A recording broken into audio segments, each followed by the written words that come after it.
especially thrilled and excited and honored, most importantly, to have with us the EU ambassador to the United States, Stavros Lambrinidis.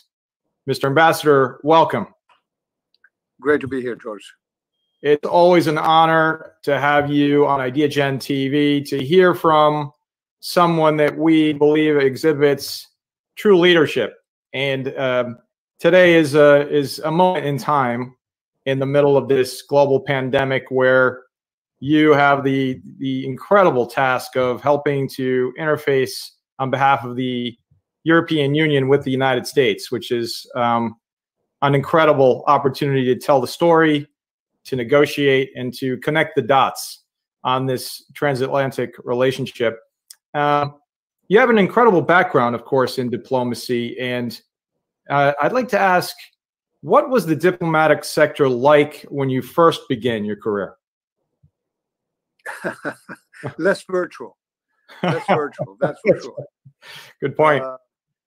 I don't know, George, I mean, diplomacy is a contact sport in some ways. Not just because you build entirely different types of personal relations when you have a chance to be next to someone, watch them react to what you say, listen to them and try to understand where they're coming from. All those things sometimes get lost, not totally lost, but they tend to get lost through a distance. But also because of the hundreds of connections you usually make in different kinds of events. We met last year in a room full of people. I had a chance to, say hello and to exchange a few words with so many people who I otherwise wouldn't have met. Some of whom, could, probably say a good word about what we do. Others inform me of good things they do. All this stuff, by definition, gets lost. So, I do look forward to the moment that we'll be able to just be back in full swing diplomatic mode. Another thing I would say about diplomacy more broadly is that it feels sometimes that it has become a much more bilateral sport outside of the multilateral rules-based order and discussion that we used to base many discussions on. If you have a point of reference, on many issues around the world today, and those points of reference tend to be more effective when they have come out of a multilateral context, because many countries, many different views have managed to agree on some parameters to work on, then it's easy to keep people up to their commitments when they make them. And when they do not keep up, then it's easy to identify what has gone wrong. Outside of that context, and increasingly there are countries around the world who would rather go it alone, or a notion that might is right. Outside of that context, sometimes it's much more difficult to be able to promote global goals. And when I say global goals, I think that COVID has brought to the forefront the reality that when you're dealing, for example, with a global virus, the only way you can really effectively address the issues that come out of that is if you do it globally. Because, we cannot stop it at our borders. And even if we manage to, if it rages out there in the world, it will eventually come back in.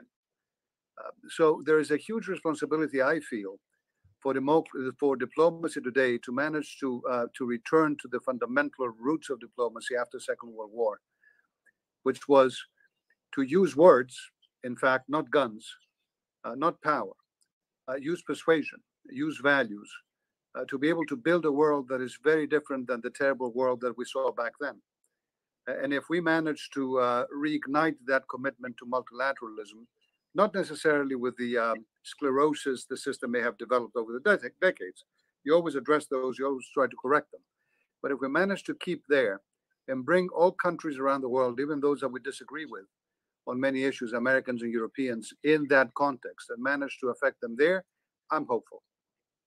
Well, that's incredible context, of course, and I hope you're right. I know you're right in terms of a more positive direction. And so we're currently on this runway to 2030. The global goals, those 17 global goals of the United Nations. We're hoping for completion of those goals, of the 17 goals. And do you think that, based on all we've seen, including this current situation, that we are still on track, and why? Well, I can tell you the European Union is more or less on track, and I think that's important because we have always been showing leadership when it came to the Sustainable Development Goals, from the moment that they were discussed to the moment they were voted on, and then, of course, when it came to implementation. We have even included now the SDGs in our own internal processes of reviewing budgetary commitments, member state by member state in the EU, making sure that we also check at a European level whether our member states are implementing the SDGs, whether there are new ideas or new ways that we can actually do it better together. And we also focus quite extensively on supporting countries around the world, including economically, financially, to be able to achieve those goals themselves. Let's not forget a fundamental or two umbrella priorities under which all the SDGs lie. One of them is a slogan. It's a slogan of the SDGs, but it is crucially important, and we see this again now with COVID, is leave no one behind. So when you're thinking of sustainable development, it's very important that you understand that economic development can go hand in hand with greater economic inequality. And if you have that kind of development with inequality going up at the same time, that is a recipe for social unrest and for and in the end of the day for potentially collapsing of economies and societies. So trying to get rid of the inequality as we promote the economic development is huge. And look at COVID. It has exposed the cracks in the inequality cracks even in very advanced societies such as our own. Even more so in poorer countries around the world that are being hit by this and do not really have the finances to be able to address their health systems and the social protection systems, in addition to economic development and investment and all these other things they have to do. So what we are doing as Europeans is not only focusing to make sure that we put our money where our mouth is, as it were, internally, addressing some of these inequalities internally in the EU, but also do so internationally. Take internal and COVID in the EU. We have announced, the European Commission has announced a plan of about 750 billion euros, even more, for a development, a recovery fund coming out of the COVID crisis. It's interesting that we have announced that we want to spend that money not equitably in terms of everybody gets a particular share of that pie, given the size of the economy or what have you, but in a solidaire way.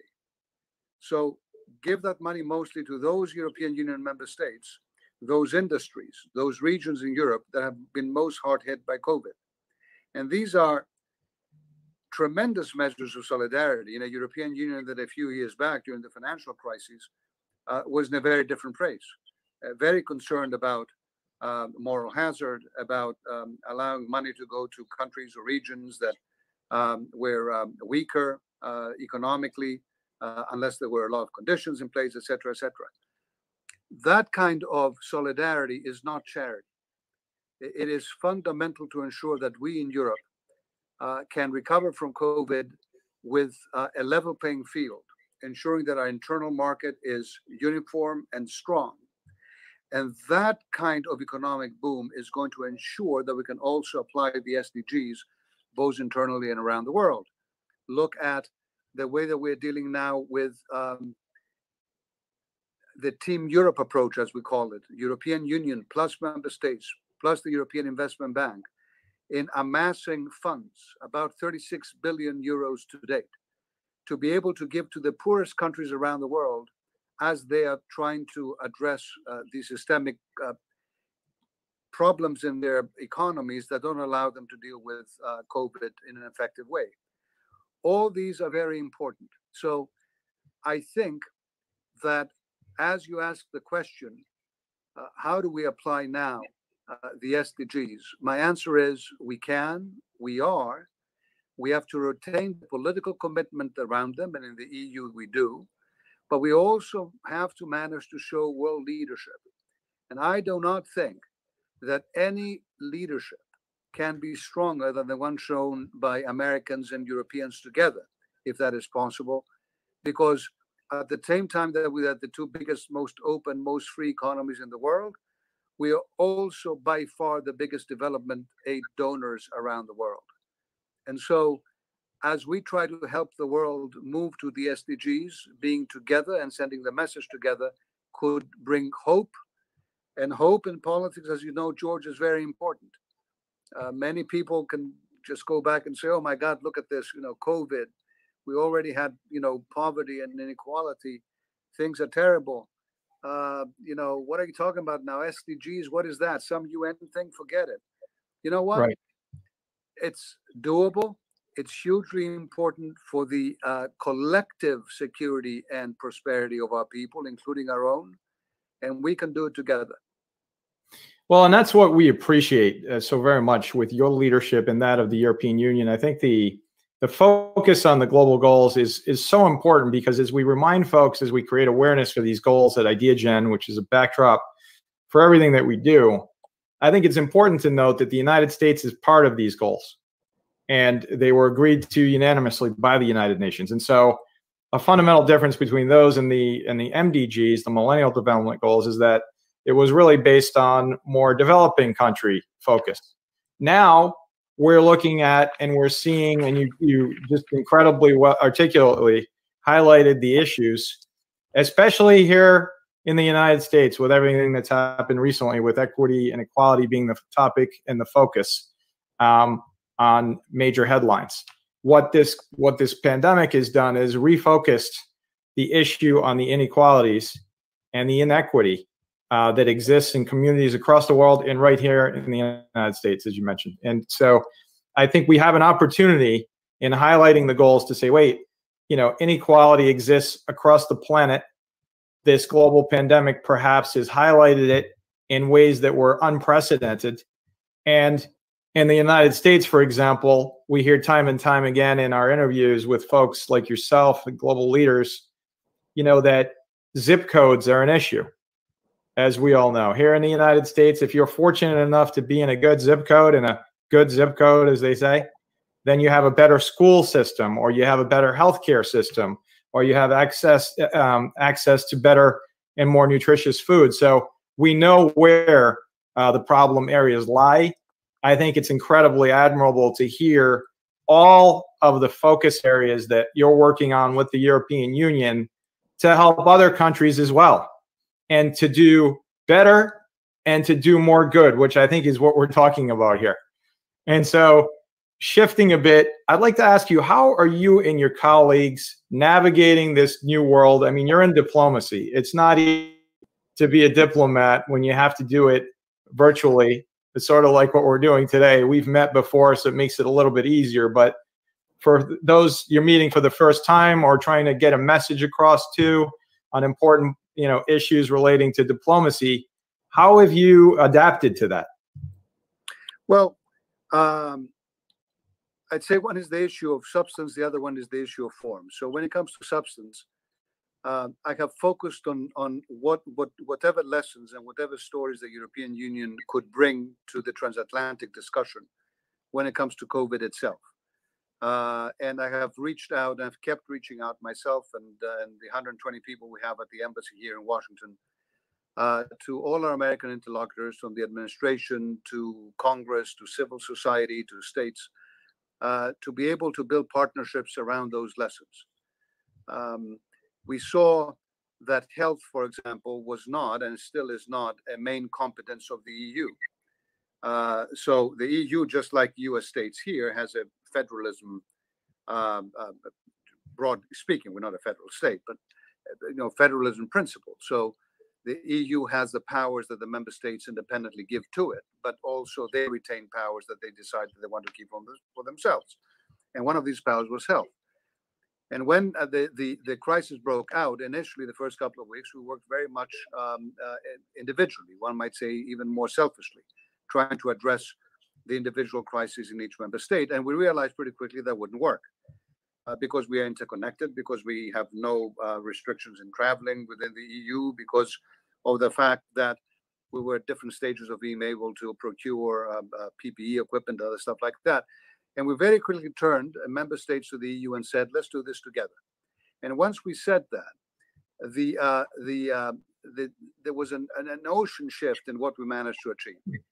So we mobilized more than 3.5 trillion euros, both the EU itself and member states, through bending EU rules in place about deficits and debts and what you can spend, what you cannot spend, for immediate support, both to health systems, to save lives, but also to save livelihoods. We mobilized funds that ensured that people would stay at work and that employers could keep paying them as opposed to laying them off.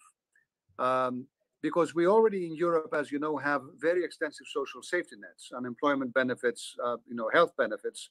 Sure. Every European citizen can go to a hospital and be treated without being afraid that they cannot afford it. At the same time, we wanted to make sure that people were not laid off. Some would be and have been. It's inevitable.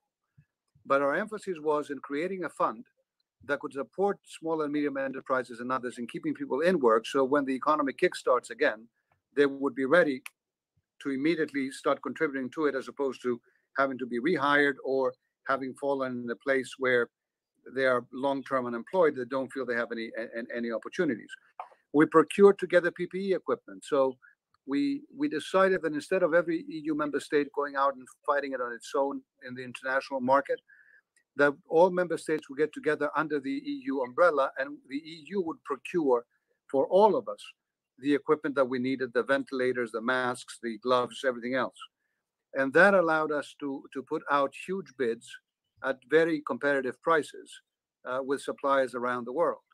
So we did a bunch of things, and I think that all that, including then the measures we took internally to bend the curve, and we have managed to be quite successful in this, on substance, the kind of things that the US public and the US administration and others were very interested in, and we did that outreach. Now, when it comes to the form, how do you do it? We have been teleworking. So back in March, before even DC closed down, I sent all the staff in the embassy home. We started teleworking back then. We had very few people in the embassy at any particular moment, very few. And we kept that until June, when we started opening up again with a skeleton staff and with tremendous health precautions. You wouldn't be able to come in, George. I mean, I would love to have you to the embassy, but you wouldn't be allowed, for example. Right. Wow. Recently we moved up to a 20% presence in the delegation, again, shifting around and all that. Now, has that affected our ability to do our work? When it comes to outreach and reporting, mostly. So a big part of our work is talking to people, understanding what's happening in the country in virtually every field of endeavor, whether it's trade or the environment or foreign policy. In all that stuff, we've managed to keep our contacts very close by through VDCs or phone calls, and we've been very effective at doing that job. Then we had a challenge: how do we do major events? Because we had some major events planned. And one of them just took place. It is the European Union's Defense Washington Forum, as we call it. So every year we have a major security and defense conference in which we bring together, from generals to commissioners to secretaries here in the US to others, to discuss European and American cooperation on defense and security, the new challenges, where things are going, China, everything. And there, initially, we were very concerned that this was going to be a disaster, because really the value of those things are to get together and to meet with people. But we managed to do it in a virtual way that was, in the end of the day, remarkably successful, because we found that we could have people who normally would not fly to the States to do this, more willing to do it from an office in Brussels or somewhere else. So Sure. A little more stilted, if you like, because this is a little more stilted than being in a room and having those interactions. But a lot of people participating, and more than 50 million interactions in the social media in a matter of 2 days. So we saw and we are learning about how to do those things more effectively, I have to say, as well. So, George, you know, we are all learning from this. But I'll tell you one thing, that those numbers and the impressions in social media and all that stuff cannot tell you. I've been roaming the empty halls of the delegation the past few weeks, bumping very rarely into the few people in. And every time I do, I see a big smile on their faces under those masks. Maybe I see the smile in the eyes. And we all say, boy, we're so happy to be back. I mean, we need each other's inspiration in the office. We need the interaction. We need to throw around ideas that, you know, just will come flippantly and then they will blossom into something new in the relationship. We need to have guests coming in that we can talk to. So I think that we are all looking forward to the day that we'll be able to be back together and run this diplomacy business as a contact sport. But we as Europeans in this town, as proud temporary citizens of America, as we serve in this country, we committed ourselves that we will be at the front lines of flattening this curve. We will not take risks. We will, by example, try to show what we can contribute to this community, which is to keep it safe and keep it growing and keep it strong. And we will follow all the advice until the moment comes that we can be together again. You know, that's, again, an eloquent and very articulate, you know, description of what you're encountering, and certainly the leadership, again, that you're displaying is obviously based on science, and you're trying to look at the data points. And the EU has been, you know, obviously leading with the United States in that area on so many different levels. And so that leads me to what many refer to as the new normal. I think I heard a little bit about, you know, the hearkening back to what it used to be like. Do you see in a post-pandemic world things coming back close to normal, or is there a new normal? Will you, for example, implement more of a telework combination, or has there been any thought there on how things will change, and what does that new normal look like? Well, we were interestingly, George, we were the EU embassy here in Washington was one of the few embassies in an EU pilot project on teleworking that was instituted way before the pandemic.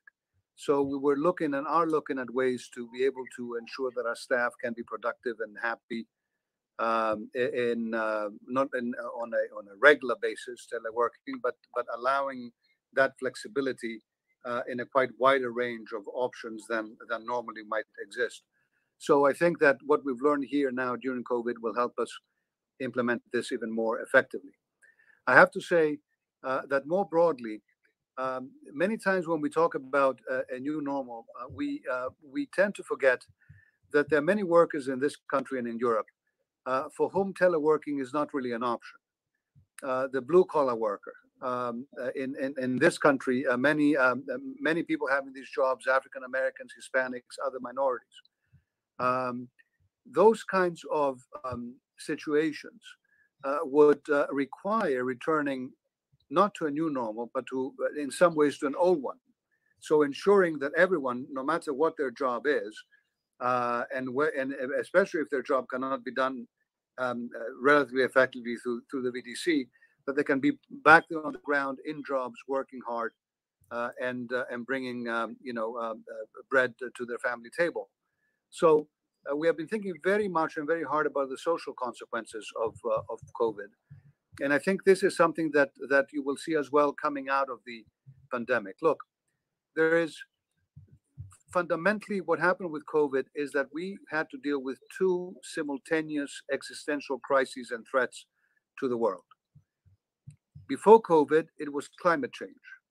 With COVID, it was COVID together with climate change, and we had to deal with both of those at the same time. Extremely taxing on time, energy, political will, resources. But the fact is that we, as Europeans, as we come out of this crisis, we have determined that we will not be doing the old normal when it comes to our economic development. We will be focusing on a sustainable green economic growth in Europe, and we will be focusing on a digital growth in Europe. So environmentally sustainable and digital will be the two growth engines of the EU as we come out of this. And we have shown to ourselves in the past 30 years that these goals are not conflicting with GDP growth, but in fact they support it. If you just were to take, the environmental aspect of it, we have reduced our carbon emissions in Europe from 1990 to today by more than 22%. And we have increased at the same time our GDP growth by more than 60%. So carbon emissions down, GDP growth up. These are not conflicting. And as we look at what the new normal might be in economic growth, it cannot be that we look at the 20th century black polluting economy as a way out. We have to move forward to an entirely different economic model. And we have seen in Europe that by investing in alternative energy sources, alternative technologies, we have already made humongous economic strides. Keep in mind that the 60% GDP growth that I mentioned between 1990 and today covered a couple of decades where all green energy technologies were not even close to economies of scale. Now they are.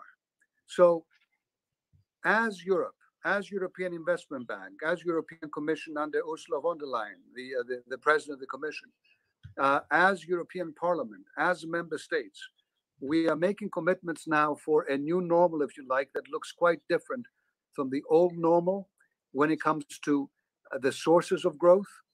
But we hope will look very closely at the economic inequalities and ensure that everyone that in this new normal cannot have a job has it. It's effective and it's strong. Classic example, we have announced major investments on transitioning from dirty energy to clean energy. But we know that there are tens of thousands, hundreds of thousands, millions of Europeans today that their livelihoods depend on working at coal mines or working at other industries in ways that are polluting in a way that we said we cannot have. So we haven't allowed those people to fall by the wayside. We have also formed a solidarity fund to ensure that billions of euros from the next budget of the European Union go directly to supporting people who will be dislocated because of this green transition in Europe. So we are very clear-eyed, very hard-headed, not romantic at all, although Europeans sometimes are accused of being too romantic about those things. We know where real growth lies, and we're going to be investing there, and we're going to be making sure that no one is left behind to tie it back to the SDG goals that we discussed at the beginning. Incredible insights, and certainly the perspectives that you bring are powerful, and I think a model for the rest of the world to look at, including the United States on so many different levels. In so many different interviews as of late, the topic of the business case for achieving the SDGs, which is sort of what you were describing as well, has been made. That, by the way, a company can, invest more in sustainable, etc., make more profit perhaps, but at the same time be able to do more good. And that's a cycle. And so what do you see, Mr. Ambassador, as the best approach for achieving those 17 goals of the United Nations? Well, I think the first thing that we have to do and we have to recognize is that post-COVID, there's a real fundamental problem with money. We need major investments for the SDGs, and countries and economies are reaching their debt limits. And in many instances, especially in poorer developing countries, this is a real major crisis. So, on May 28th, the European Commission President made a proposal for a recovery initiative that links investment and debt relief to the Sustainable Development Goals. it is very important to be able to support countries that right now basically have no money to spend on anything, let alone SDG goals to help them do it. Then the second thing that we have to understand as we move to achieving the SDGs is that we gave a fight, Europeans certainly did, back in 2014, 2015, to ensure that human rights and gender equality are included within those goals, either as separate goals or as sort of a silver lining that goes throughout. And there's a very good reason for this. I mean, as we're trying to develop, and we see this already today, there are countries that will be running around the world giving money or claiming they give money, whereas in fact they are loaning money, and doing so with terrible conditions that create debt traps potentially for those who borrow that money. Doing so in ways that ensure that investments do not protect the environment. In fact, on the contrary, investments pollute and therefore they are cheap in their mind, right? Doing so in ways that do not protect labor rights. In that sense, Americans and Europeans have a tremendous interest to ensure that as the biggest development donors in the world, and in the end of the day, as the biggest also foreign direct investment, private investment exporters in the world, that this world develops in a way that respects those values. And that values debate was perhaps not really in our radar screens a few years back, but it really surely is now. I've said it in the past. Every time a European exports a particular product in a container, in that container, we also export our values, protecting the environment, free open markets with free competition and open competition, protecting labor rights, anti-corruption, democratic governance. These are values. And increasingly, other countries around the world are exporting their values in their containers, and they are very different values than ours. Mm-hmm. So as we are looking at sustainable development, we must make sure that it is green, it is fair, it is transparent. It promotes the rights of every citizen. It ensures that 50% of the population who are women have a right and an ability to participate in that economy and therefore truly help grow it, but also reap the benefits of that. And all these things are not just good values. They are hard-headed, important economic realities that unless we follow, we will be in a world where others can compete better than we can in, because they are not as rigid and as strict about protecting those values that we protect. Incredibly admirable. And again, pointing back to the leadership, and especially on the issue of equity and equality, the European Union, certainly in the work that you're doing and interfacing with the United States, that's been a hallmark of the EU's leadership. And so that is incredibly admirable. And so I think you mentioned a few of these, but what do you see as some of the key inhibitors to reaching the goals? I think, George, the first one is money. We need more and we need fast. The second one is the type of growth we were pursuing. We need green growth because the planet is in a real existential danger, and this has not gone away. In fact, it could get worse. And we need to focus on that. We need digital growth because many countries, especially developing countries, right now, you take Africa, other parts around the world, those countries can leapfrog development if they go into digital fast, as can we. And therefore, simply looking at development in many parts of the world, assuming that, because they're down here, they have to climb a little bit and be where we were 20 years ago in 10 years' time, that's not going to work, right? So there's that kind of thing that needs to go through, and there needs to be international cooperation and political will. And the political will ties again with multilateralism. We in Europe see the success of SDGs around the world as a prerequisite for our own economic growth and for our own ability to live in a world that is not dangerous, is more or less peaceful, and more or less fair and equitable, which then reflects and projects back to us as well and to many of our interests, including, for example, ensuring that people in different parts of the world can have decent jobs, not be exploited, have their rights protected, so they don't feel the need to escape those countries and try to migrate desperately to places like Europe. So all these ties together.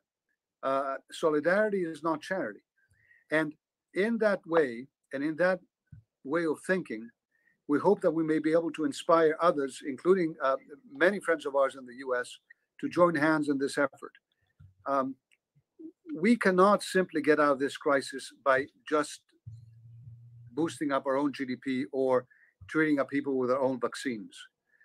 The EU, you want to take the vaccines. We've taken an initiative, 2 major conferences collecting more than 15 billion euros to support all these multilateral consortia out there, and the WHO and others, and the Gates Foundation, who are trying to develop treatments, vaccines, and preventive medications now for COVID and for other potential future COVIDs, right? So we just don't think that this can be done alone. And we don't think that if we get this vaccine, the smart thing for us to do would be to actually give it to our Europeans. Of course, we'll give it to Europeans. But we have to make sure that it goes equitably immediately around the world, wherever it's needed most. You will not be able to supply 6 billion people immediately. You have to figure out to make those decisions. Okay, it's never easy. You know, it's a discussion. But it cannot just be you. Because, you know, we see this all the time. We are global economies, the Americans and the Europeans. We, you know, our people, our business people, our government people travel every day all over the world to 200 countries, and we do it every day because that's where our interests lie. If we cannot open up economies around the world because of the fear of COVID, it is us, the most open economies, relying on that international trade and investment that will be hit as hard as anyone at the end of the day. So it is both humanitarian reasons and economic reasons that I think obligate us to be thinking about our leadership role in the world right now. We have to be leaders. We cannot be simply inward looking, because if we do that, others will be running around the world acting like Mother Teresa's, and we'll be looking like we are the selfish, Westerners, and we are not. We're the biggest providers of development aid in the world, as I told you. This is huge. European Union, we're what, 8% of the world's population, about 7? About 22% of the world's economy? We are more than 57% of all the world's development aid. 8% of the world's population and 22% of the world's economy, the EU and its member states, provide 57% of world development aid. I'm proud of that as a European. And I think that we should be joining hands, Americans and Europeans, because our collective firepower is unmatched. You know, as an American and a Greek American at that, I could not be more proud to hear those words. And I've seen here at IdeaGen your commitment to building this EU-US relationship. It's just incredibly remarkable. And you've hit upon the notion of leadership. And Mr. Ambassador, why do you believe that effective leadership combined with innovation are so crucial now more than ever? Well,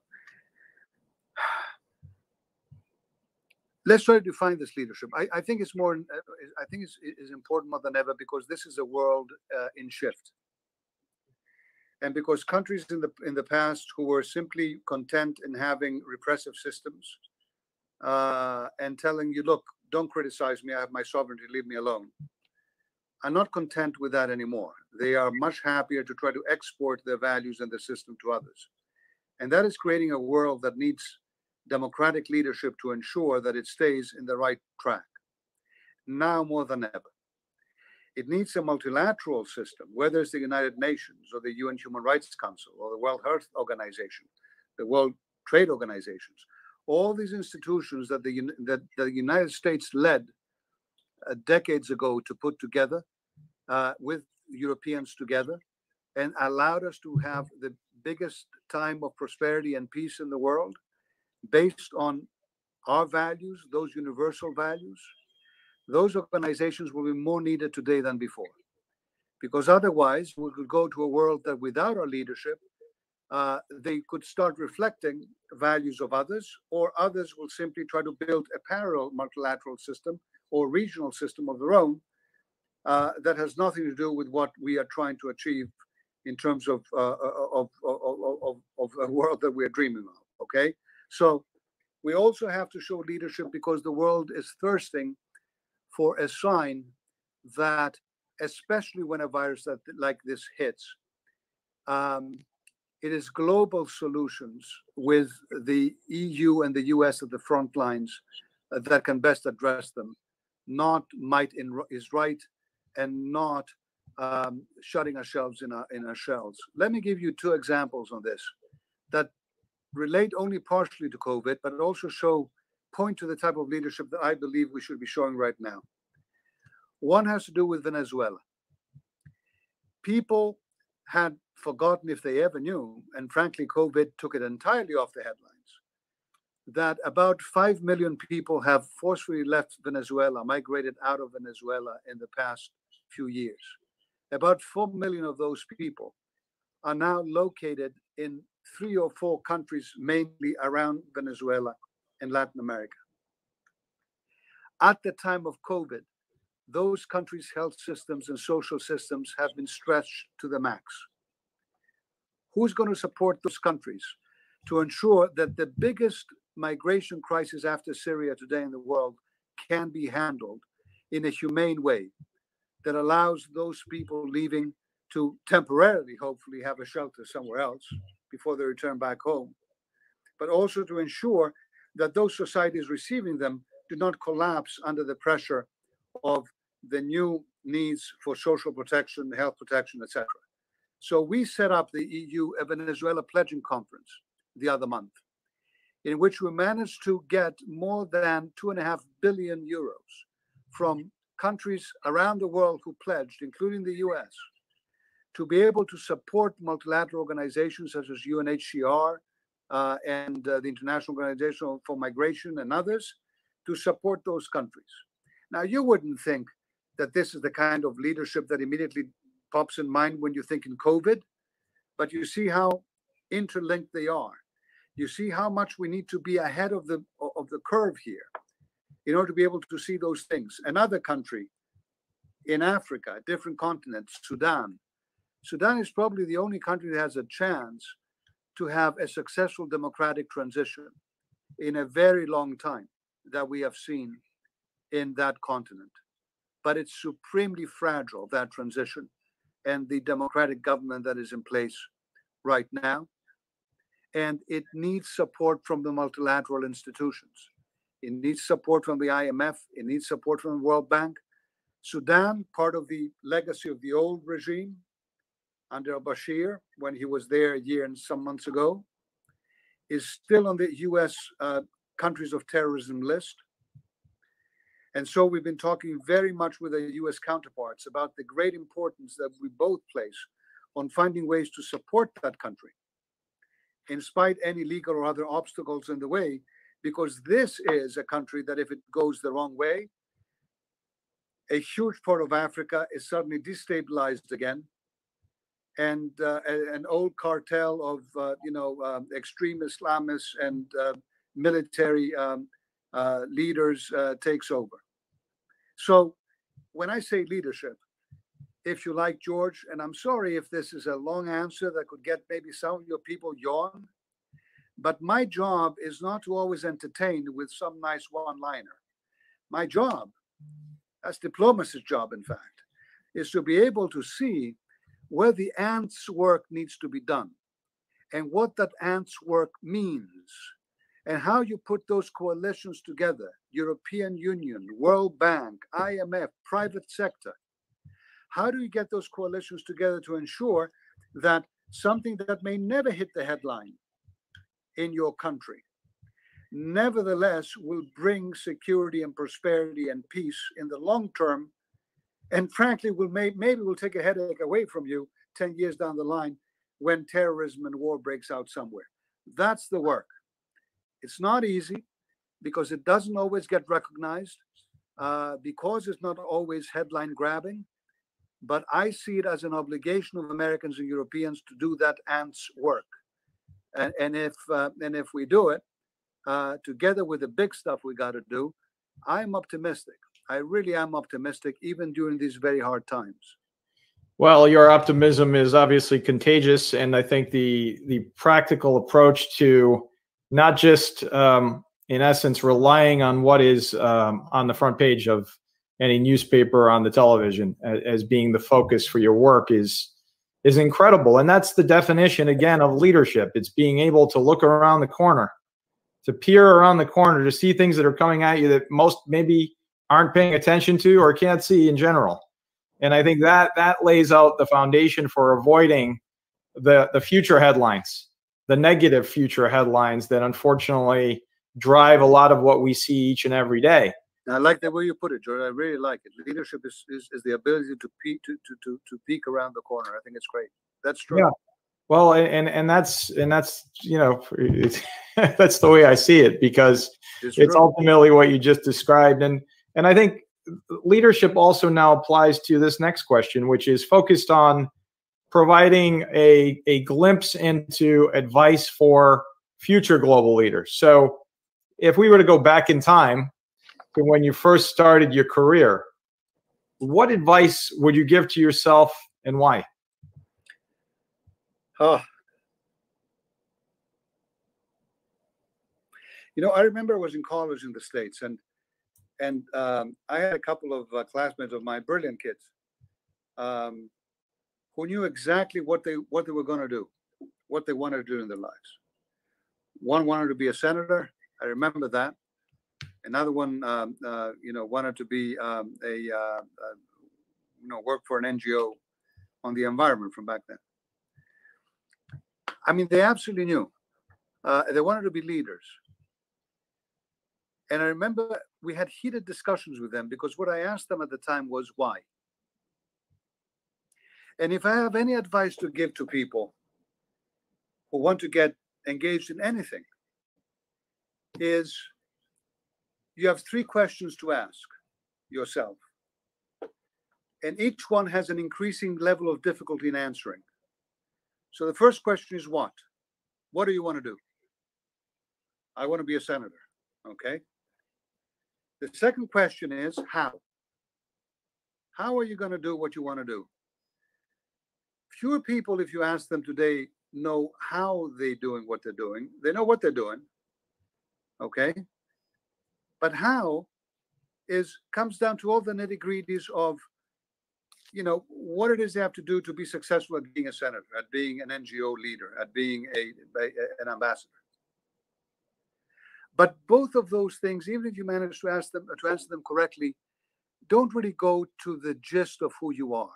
And the gist of who you are, what is going to make you content, if not happy in life, and fundamentally, what's going to convince all those people to interact around you to take you seriously, in my view, is answering the question why. Why do you want to do those things? Because if it is naked ambition, if it is just an intellectual concept of where the world should be going, if there is no real seed in you that makes you want to achieve those things, then good luck to you. You may even be very good, but you could also be very dangerous. Naked ambition, running around trying to be the best of this and the best of that, get things done sometimes, but it also can get someone to a point of power which they will mismanage because they do not know their why. I've been asking myself my why so many times, and it's very difficult to answer. It really is. But I'll tell you, I've been very involved in inequalities throughout virtually everything I've done in my life, from being a lawyer to, I've been focused very much on human rights, on inequalities, economic ones and other ones. And George, I think, when I was a young kid, my parents died when I was very young, and I grew up in a boarding school in Greece. And my family was a well-off family, lawyers and all that stuff. And suddenly I was in a room with 8 other young boys who were there with a scholarship from different parts of Greece, poor kids who excelled in a scholarship competition and were there. And I suddenly realized that the life that I've had, even that little life as a young kid before all that other stuff happened, had nothing to do with the difficulties they were facing and the different perspectives from which they were coming. So I think that resonated in me in a very deep way. I don't know if I'm good at what I'm doing, but at least I know my why. I want to be able, if I can, in whatever I do, to bring a little more decency and equality in a society and in a life that can be real hard. And that motivates me. I have no personal ambitions. I've never had. And you can say, oh, come on, you're the EU ambassador of the US, obviously. No, I mean, no, that's not it. So I would advise everyone, figure out what your why is. Figure out what you want to do, how you want to do it, figure out your why. If you don't have your why, if your why doesn't really drive you what you think you want to do, find something else to do. We've had so many folks answer, a similar question over the years, and after thousands of interviews, I'm awestruck by that answer, and I think primarily because of the authenticity of it and the pathos by which you delivered it. It's extraordinary, and I think that, and I know that the millions of individuals that will see this program broadcast across the world will also take hope and understand a bit more about the importance of why. Asking why. Ask yourself why it is, whether it's your career decision or any pathway that you're about to pursue. Why are you doing it? And so thank you for that. Mr. Ambassador, what is your post-interview ask for our global audience across the planet as we continue to collectively change the world? Ah, boy.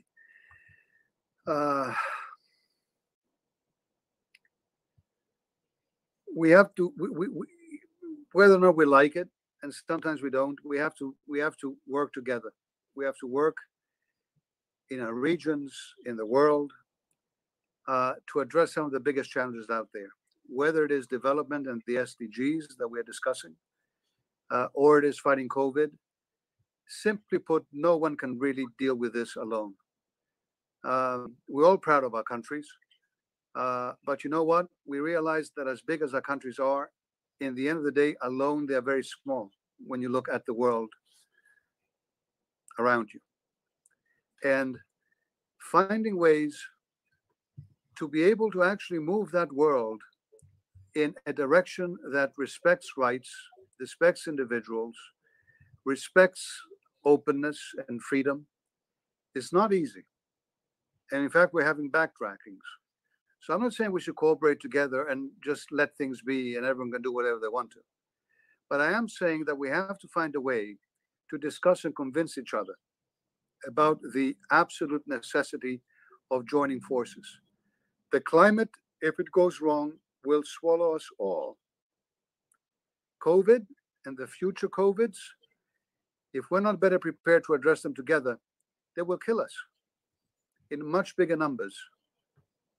And development, if we don't put corruption to the side and make sure that every one of our societies actually receives money and spends it in the best way that democratically elected governments consider, and then if it doesn't work out, then they can be elected out of office and someone else comes in. But unless we make sure that with transparency and openness, we can invest the trillions that we need to take our people out of poverty, to give a better future to our girls and to our women and to our minorities, to eliminate racism and xenophobia. Unless we manage to do all these things, learning from each other, it's going to be such a waste of time and energy. So I'm going to be out there advocating to our US friends here, to our European friends in Europe and everywhere around the world that we ought to be getting together and getting this done together. My gosh, Ambassador Stavros Lambrinidis, EU Ambassador to the United States. Thank you for the inspiration. Thank you for the incredible insights. And most importantly, thank you for your incredible leadership. Thank you. Thank you, George.